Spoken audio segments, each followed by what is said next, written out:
Biphasic liquid dosage formula போன வாட்டி நம்ம emulsion பார்த்தோம். இந்த வாட்டி நம்ம suspension பார்க்க போகிறோம். Suspension அப்படின்னா என்ன? Suspension அப்படிங்கிறது ஒரு biphasic liquid அப்படின்னு சொல்லுவாங்க. ஃபேஸ் அப்படிங்கிறது கேஸ், லிக்யூட், சாலிட் இந்த மாதிரிலாம் இருக்குதுல்ல, அதை வந்து ஃபேஸ் அப்படின்னு சொல்லுவாங்க. இந்த பைஃபேஸ் சஸ்பென்ஷனில் 2 ஃபேஸ் இருக்கிறதா சொல்கிறாங்க. ஒன்று வந்து சாலிடாக இருக்கும், இன்னொன்று வந்து லிக்யூடாக இருக்கும். சின்ன சின்ன சாலிட் பார்ட்டிகல்ஸ் எல்லாம் லிக்யூட்லேயோ அல்லது செமி சாலிட்லேயோ டிஸ்பர்ஸ் பண்ணப்பட்டிருக்கிறது தான் சஸ்பென்ஷன். எதனுடைய யூஸ்னால் இது டிஸ்பர்ஸ் பண்ணப்பட்டிருக்கும் அப்படின்னா சஸ்பெண்டிங் ஏஜென்ட் மூலமாக டிஸ்பர்ஸ் பண்ணப்பட்டிருக்கும். இதில் சாலிட் பார்ட்டிகல்ஸாக இருக்கக்கூடிய எல்லாமே நம்ம வந்து டிஸ்பர்ஸ்டு ஃபேஸ் அப்படின்னு சொல்லுவோம். அந்த சாலிட் பார்ட்டிகல்ஸ் எல்லாமே வந்து 0.5லேருந்து 5 மைக்ரான்ஸ் அந்த சைஸில் இருக்கணும். அது மட்டும் இல்லாமல் நம்ம லிக்யூடாக யூஸ் பண்ணக்கூடிய அந்த வெஹிக்கிள் வந்து கண்டினியூஸ் ஃபேஸ் அப்படின்னு சொல்லுவோம். அந்த கண்டினியூஸ் ஃபேஸ் ஆனது வாட்டராக இருக்கலாம், அல்லது ஆயில் சாலிபிளாக இருக்கலாம், அல்லது ஆர்கானிக் சால்வெண்ட்டாக இருக்கலாம். சஸ்பென்ஷன் அப்படிங்கிறது ரெண்டு இதால் இருக்கும் அப்படின்னு சொன்னோம். ஒன்று வந்து கண்டினியூஸ் ஃபேஸ். எதை கண்டினியூஸ் ஃபேஸ்ன்னு சொல்லுவோம்னா எது அதிகமாக இருக்குதோ அதை கண்டினியூஸ் ஃபேஸ் அப்படின்னு சொல்லுவோம். அல்லது இங்கே நம்ம எடுத்துருக்கிறது ஒரு லிக்யூடை எடுத்திருக்கோம், அதுதான் நம்ம வந்து கண்டினியூஸ் ஃபேஸ் அப்படின்னு சொல்கிறோம். சஸ்பென்ஷனை பொறுத்தவரை வரக்கூடிய வந்து சாலிட் பார்ட்டிகல்ஸ். இந்த சாலிட் பார்ட்டிகல்ஸை நம்ம என்னென்னு சொல்லுவோம்னா டிஸ்பர்ஸ்டு ஃபேஸ் அப்படின்னு சொல்லுவோம். இந்த சாலிட் பார்ட்டிகல்ஸ் ஆனது கொஞ்ச நேரம் நம்ம வச்சாலே குறிப்பிட்ட டயத்தில் எல்லாமே வந்து கீழே செட்டில் ஆயிரும். இந்த கண்டினியூஸ் ஃபேஸ் வந்து மேலே ஃபுல்லாக கிளியர் ஆயிரும். இதுதான் வந்து நம்மளுடைய சஸ்பென்ஷன் இப்படி தான் இருக்கும். சஸ்பென்ஷனுடைய அட்வான்டேஜஸ் என்ன அப்படின்னா, சஸ்பென்ஷன் வந்து நம்மளுடைய ப்ராடக்டோடைய ஸ்டெபிலிட்டியை இன்க்ரீஸ் பண்ணுறதுக்கு நிறைய ஹெல்ப்ஃபுல்லாக இருக்குது. உதாரணமாக நம்ம வந்து ஒரு ப்ரிப்பரேஷனை ஒரு ரெண்டு ட்ரக்கை மிக்ஸ் பண்ணணும். 2 ட்ரக்கை மிக்ஸ் பண்ணி ரொம்ப காலம் வச்சுருக்கோம். அப்படி வச்சுருக்கும் பொழுது நம்மளுடைய ஸ்டெபிலிட்டி வந்து கம்மியாகும். சஸ்பென்ஷன் என்ன பண்ணுது அப்படின்னா, நம்ம டிஸ்பர்ஸ் பண்ணுறோம், ஒரு ட்ரக்கை ஒரு சொல்யூஷனில் டிஸ்பர்ஸ் பண்ணுறோம், அதாவது மிக்ஸ் பண்ணுறோம். அப்படி மிக்ஸ் பண்ணும் பொழுது அந்த சொல்யூஷனும் அந்த ட்ரக்கும் வந்து ஓவராலாக மிக்ஸ் ஆகாமல் ஒரு குறிப்பிட்ட செட்டைன் டயத்துக்கு மட்டும் மிக்ஸ் ஆகி அது குறிப்பிட்ட டயத்துக்கு அப்புறம் அது எல்லாமே செப்பரேட் ஆகி இருந்துச்சுன்னு சொன்னால் அந்த நிலைமையில் இருக்கும் பொழுது நம்மளுடைய ஸ்டெபிலிட்டி வந்து இன்க்ரீஸ் ஆகும். தேவைக்கு மட்டும் நம்ம ஷேக் பண்ணால் மிக்ஸ் ஆகி நம்ம வந்து யூஸ் பண்ணிக்கலாம். இந்த மாதிரி நமக்கு அட்வான்டேஜஸ் தர்றதான் வந்து சஸ்பென்ஷன். அதில் எக்ஸாம்பிள் வந்து புரோகைன், பெனிசிலின் இதெல்லாம் வந்து இந்த சஸ்பென்ஷனுக்கு எக்ஸாம்பிள். அது மட்டும் இல்லாமல் duration and onset of action, அதாவது ஒரு ட்ரக்கு இவ்வளோ நேரம் தான் உடம்புல இருக்கணும், இவ்வளோ நேரம் இருக்கணும் அப்படிங்கிறத கண்ட்ரோல் பண்ணணும் அப்படிங்கிற நிலைமை வரும் பொழுது அப்போ நம்ம சஸ்பென்ஷனை யூஸ் பண்ணுவோம்.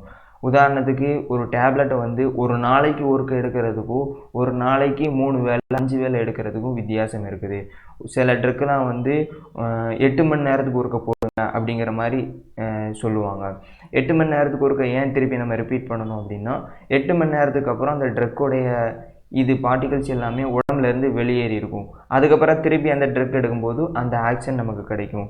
சில ட்ரக்கெலாம் வந்து ஒரு நாளைக்கு 1 எடுத்தாலே போதும் அப்படிங்கிற மாதிரி சொல்லுவாங்க.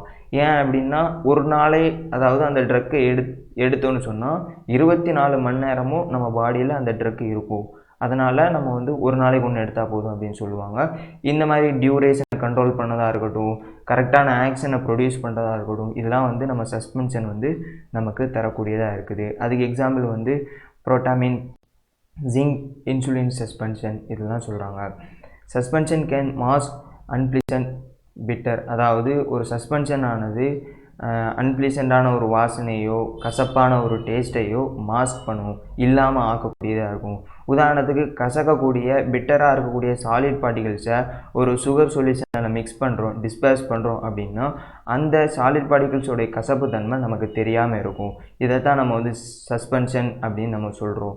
இதுக்காகவும் யூஸ் பண்ணுவாங்க. உதாரணத்துக்கு குளோராம்ஃபெனிகால் அப்படிங்கிறது ஒரு சஸ்பென்ஷன். சஸ்பென்ஷன் வந்து நம்ம பாடியில் வந்து ஹையர் பயோ அவைலபிலிட்டியை தருது. பயோ அவைலபிலிட்டி அப்படின்னா என்னென்னா, ஒரு ட்ரக்கானது இப்போது 100 கிராம் ட்ரக்கை நம்ம பாடியில் எடுக்கிறோம், ஓரல் ரூட்டில் எடுக்கும் பொழுது, ஆனால் நம்மளுடைய பாடியால் அந்த 100 கிராமில் 70 மில்லிகிராமை மட்டும்தான் எடுத்து யூஸ் பண்ண முடியுது. அப்படின்னு சொன்னால் மிச்சம் இருக்க எல்லாமே வந்து பாடியால் வெளியில் டிஸ்போஸ் பண்ணப்படுது. இதுதான் வந்து பயோ அவைலபிலிட்டி அப்படின்னு சொல்லுவாங்க. எந்த ட்ரக் வந்து அதிகமான பயோ அவைலபிலிட்டியை தருது அப்படின்னு சொல்லும்போது சஸ்பென்ஷனும் ஹையர் பயோ அவைலபிலிட்டியை தருது. 100 ml சஸ்பென்ஷன் குடிக்கிறோம்னா, உதாரணத்துக்கு சொல்கிறேன், 100 ml சஸ்பென்ஷன் நம்ம குடிக்கிறோம் அப்படின்னா அதில் 70 ml 90 ml நமக்கு வந்து 90% ஆஃப் சஸ்பென்ஷன் வந்து நம்ம பாடி வந்து ஏற்றுக்கிடுது அந்த மாதிரி சொல்கிறாங்க. கோட்டட் டேப்லெட்ஸ் அப்படிங்கிறது வந்து பயோ அவைலபிலிட்டி கம்மியாக உள்ளது. ஏன்னா அந்த டேப்லெட்ஸுக்கு வந்து கோட்டிங் கொடுத்துருப்பாங்க, அதனால் அதனுடைய பயோ அவைலபிலிட்டி கொஞ்சம் கம்மியாக இருக்கும். அதுக்கப்புறம் என்னதுன்னா கம்ப்ரஸ்டு டேப்லெட். கோட்டிங் இல்லாத சாதாரண கம்ப்ரஸ்டு டேப்லெட் வந்து கோட்டடு டேப்லெட்ஸை விட பயோ அவைலபிலிட்டி அதிகமாக இருக்கும். அதுக்கடுத்து பார்த்தோம்னு சொன்னால் கேப்சூல்ஸ். அதுக்கடுத்து நம்மளுடைய சஸ்பென்ஷன் வருது.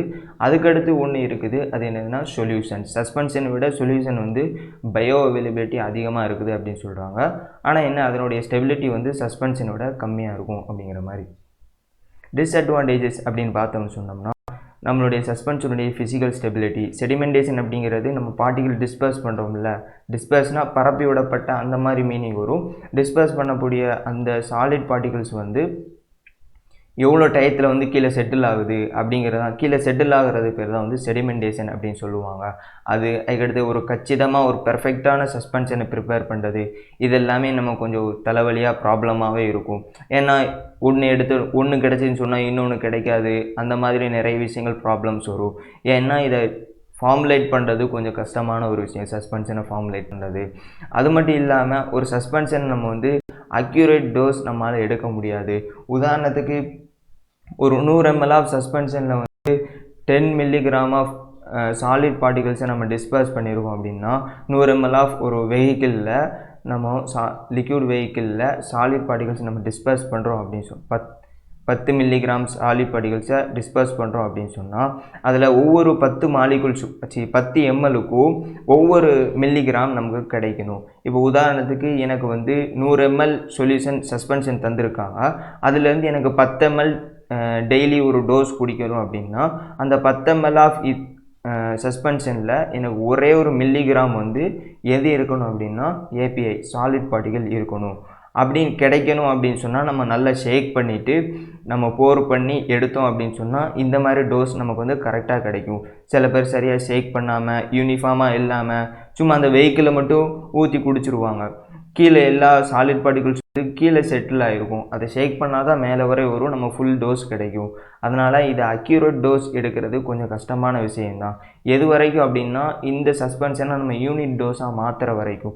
யூனிட் டோஸ் அப்படிங்கிறது என்னென்னா, இப்போ எனக்கு வந்து 3 வேளை சஸ்பென்ஷன் குடிக்கணும், 3 வேளையும் 50 ml குடிக்கணும். அவர் டாக்டர் என்ன பண்ணுறாருன்னா 50 ml அப்படின்னு 3 பாட்டில் தனித்தனியாக யூனிட் டோஸாக எனக்கு தந்துட்டார் அப்படின்னு சொன்னால் நான் ஒரு வேளைக்கு அந்த ஒரு பாட்டில் நல்லா ஷேக் பண்ணி குடிச்சிட்டேன் அப்படின்னா எனக்கு அந்த ப்ராப்ளம் சால்வ் ஆயிரும். அப்படி தானே அக்யூரேட் டோஸ் எனக்கு கிடச்சிரும் யூனிட் டோசேஜ் ஃபார்மாக கொண்டு வரும் பொழுது. அப்போ இது அக்யூரேட் டோஸ் சஸ்பென்ஷன் வந்து சாதாரணமாக எடுக்கிறது கொஞ்சம் கஷ்டம், அது டிஸ்அட்வான்டேஜ். அது மட்டும் இல்லாமல் இந்த சஸ்பென்ஷனை சரியாக ஷேக் பண்ணாமல் இது பண்ணோம்னா மேலே சொன்ன மாதிரி அதே ப்ராப்ளம்ஸ் வந்து வரும். அதுக்கடுத்து இதனுடைய ஸ்டோரேஜ். சஸ்பென்ஷனை வந்து ஸ்டோரேஜ் பண்ணும் பொழுது டெம்பரேச்சரில் ஃப்ளக்டுவேஷன் இருந்துச்சுன்னா, டெம்பரேச்சர் ஏறுது, சில நேரம் கூல் ஆகுது, சில நேரம் ஹீட் ஆகுது, இப்படி இருந்துச்சுன்னு சொன்னால் அதில் நம்ம யூஸ் பண்ணியிருக்க வந்து டிஸ்பர்ஸ்டு சிஸ்டம் இருக்குது இல்லை, அதாவது ஒரு சாலிட் பார்ட்டிகளை டிஸ்பர்ஸ் பண்ணியிருப்போம் இல்லை, அந்த சாலிட் பார்ட்டிகல்ஸுடைய ஸ்டெபிலிட்டியோ அல்லது அதில் ஏதாவது வந்து சேஞ்சஸ் ஏற்படலாம். சில நேரம் கேக் அப்படின்னா இந்த மட் இருக்குதா, சகதி தண்ணியை வந்து நம்ம எடுப்போம். சகதி தண்ணி இப்போ ஆறுகள்லாம் பார்த்தீங்கன்னா ரிவர்ஸில் பார்த்தீங்கன்னு சொன்னால் அதுக்கு கீழே வந்து வாட்டருக்கு கீழே வந்து மட்டு இருக்கும். அந்த மட்டு எப்படி வந்து ஒரு கேக் மாதிரி நம்ம கிளச்சி விட்டால் தான் மேலே வந்து கிளம்பும், சகதியாகும். ஆனால் அது வரைக்கும் பியூர் வாட்டராக இருக்கும், ஆனால் கீழே மட்டு இருக்கும். அந்த மாதிரி ஒரு ஷேப்பில் இருக்கும்ல, அது பேர் தான் கேக் அப்படின்னு சொல்லுவாங்க. அல்லது உதாரணத்துக்கு ஹார்லிக்ஸ், பூஸ்ட் இதெல்லாம் வந்து காற்றுல நீங்கள் திறந்து வச்சிங்கன்னு சொன்னால் ஒரு மாதிரி கட்டியாக ஃபார்ம் ஆகும், அதை கேக் அப்படின்னு சொல்லுவாங்க. இந்த மாதிரி ஃபார்மேஷன் வந்து ஆகிறதுக்கு சான்சஸ் இருக்குது எப்போவும் டெம்பரேச்சர் வந்து ஏற்ற இறக்கமாக கரெக்டான டெம்பரேச்சரில் இல்லாமல் இருந்தால். Qualities of suspension. ஒரு சஸ்பென்ஷன்னா இப்படி தான்ப்பா இருக்கணும் அப்படிங்கிற மாதிரி சில குவாலிட்டிஸ் இருக்குது. அதில் ஃபஸ்ட்டு குவாலிட்டி என்னென்னா, நம்ம டிஸ்பர்ஸ்டு ஃபேஸ் இருக்குது இல்லை, சாலிட் பார்ட்டிகல்ஸ் வந்து ஈஸியாக ஸ்லோவாக செட்டில் ஆகணும். அது மட்டும் இல்லாமல் திருப்பி ஷேக் பண்ணும்பொழுது நல்ல டிஸ்பர்ஸ் ஆகணும், ரீடிஸ்பர்ஸ் ஆகணும் அப்படிங்கிற மாதிரி சொல்கிறாங்க.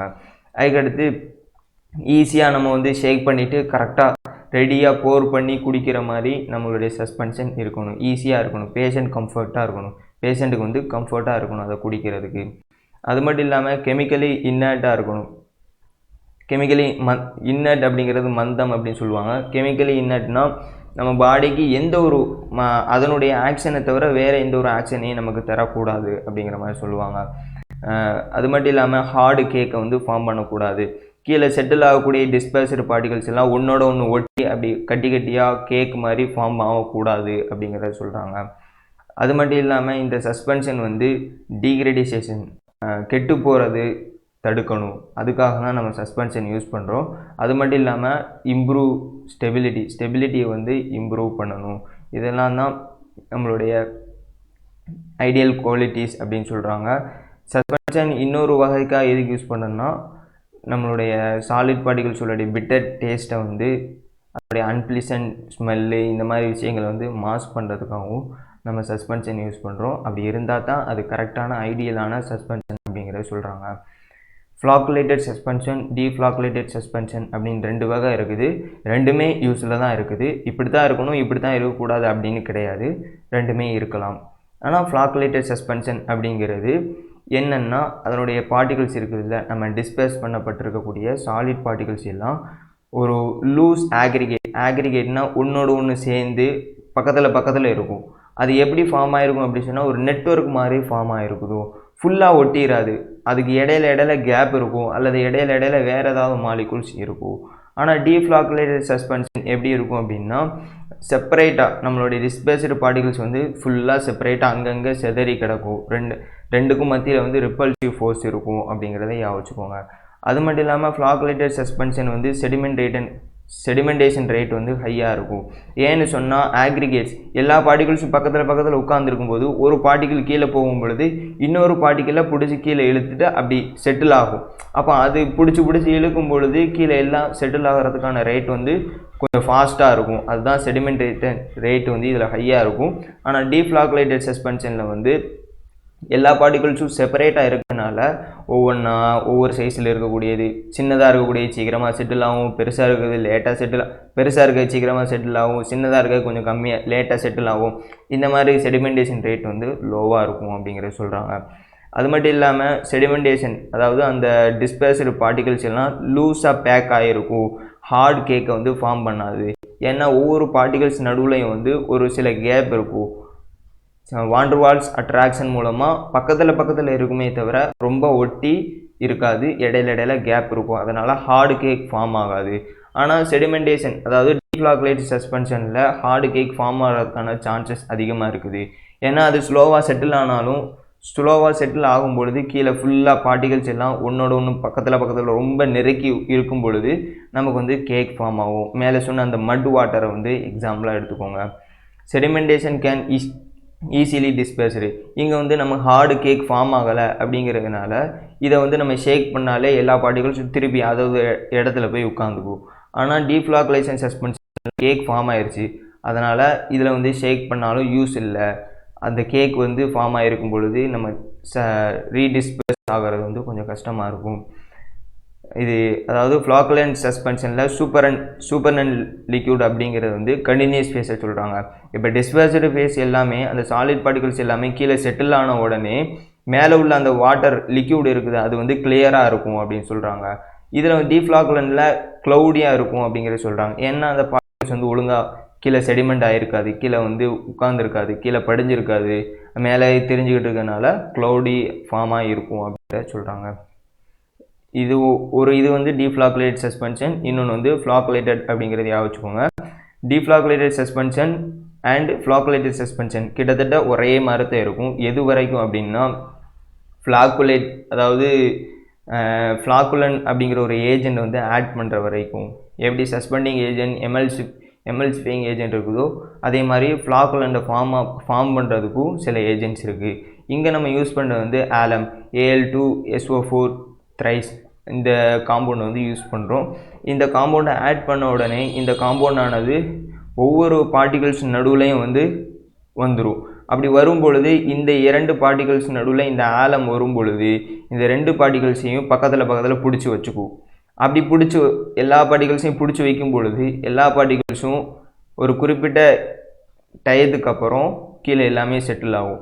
ஆனால் செட்டில் ஆகிறத பார்த்தீங்கன்னா கேப் இருக்கும். அந்த கேப்புக்கு நடுவில் இந்த ஆலம் அப்படிங்கிற ஒரு காம்பவுண்ட் இருக்கிறதுனால எல்லா பார்ட்டிகல்ஸும் சமமாக செப்பரேட் ரொம்ப லேட் ஆகாமல் ஃபாஸ்ட்டாகவே கீழே வந்து இதாக இருக்கும். உதாரணத்துக்கு ஒரு மட் வாட்டரை எடுத்துகிட்டு நல்லா ஷேக் பண்ணிவிட்டு வச்சுட்டு இந்த ஆலமை நீங்கள் போட்டீங்க அப்படின்னா ஒரு 15 மினிட்ஸ்லேயே நமக்கு அந்த மட்டு இருக்குது இல்லை, அந்த மண்ணெல்லாம் கீழே வந்து அப்படி செப்பரேட்டாக படிஞ்சிரும். ஏன்னா அந்த ஆலம் வந்து எல்லா பார்ட்டிகல்ஸையும் பிடிச்சிட்டு அப்படி கீழே அப்படி இறங்குறதுனால வெயிட் கூடி இறங்குறதுனால நமக்கு இந்த ஃப்ளாக்குலண்ட் சஸ்பென்ஷன் கிடைக்கிது.